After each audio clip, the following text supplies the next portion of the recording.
ஒன்று சொல்லட்டுமா? நம்ம தேவனை அறிந்திருக்கின்றோம். ஒவ்வொரு நாளும் நமக்கான பாதுகாப்பின் உத்தரவாதம் தேவனுடைய கையில தான் இருக்கிறது என்பதனை நீங்கள் உறுதிப்படுத்திக் கொள்ள ஒவ்வொரு நாளும் அவரை நீங்க நோக்கி பார்க்க வேண்டும். ஏதோ என்றைக்கோ ஒரு நாள் நம்ம ஜெபித்தால் போதும், நமக்காக யாரோ ஒருவர் ஜெபித்தால் போதும், எனக்கு எல்லாம் தெரியும்னு சொல்லிட்டு போனோம்னா நம்ம யாருமே நம்மளை ரட்சிக்க முடியாது. ஒவ்வொரு நாளும் காலையில ஆரம்பிக்கிற பொழுது தேவன்கிட்ட உங்க வாழ்க்கையை ஒப்பு கொடுங்க. பிரயாணத்தின் பொழுது கர்த்தர் என்னை பாதுகாக்க வேண்டும், உம்முடைய சமூகம் எனக்கு முன்பதாக செல்ல வேண்டும் என்று அவர்கிட்ட பிரயாணத்தை ஒப்பு கொடுத்து விட்டு கடந்து போங்க.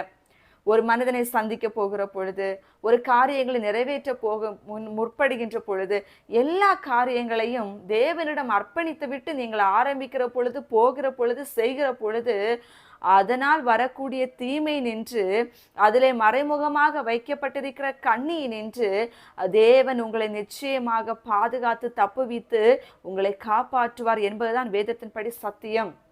அதை விட்டு விட்டு எனக்கு எல்லாம் தெரியும், அவர் என்னை இந்த வழியில போக சொன்ன அந்த வழியில போவேன் யோனாவை போல போனீங்கன்னா வாழ்க்கையில தடுமாற்றங்களும் அலைகளும் புயல்களும் காற்றும் பலவிதமான எதிர் சூழ்நிலைகளை தான் நம்ம சந்திக்க வேண்டியது இருக்கும். அதற்கு தேவன் பொறுப்பல்ல.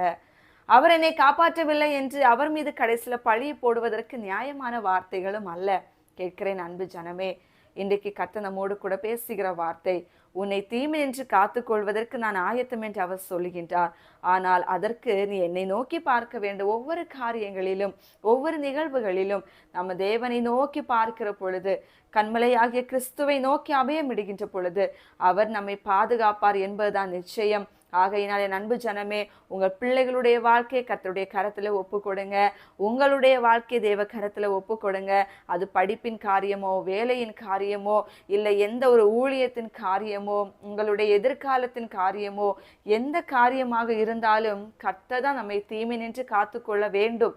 அவரால் மட்டும்தான் முடியும். உங்களால உங்களையே நீங்க பாதுகாத்து கொள்ள முடியவே முடியாது.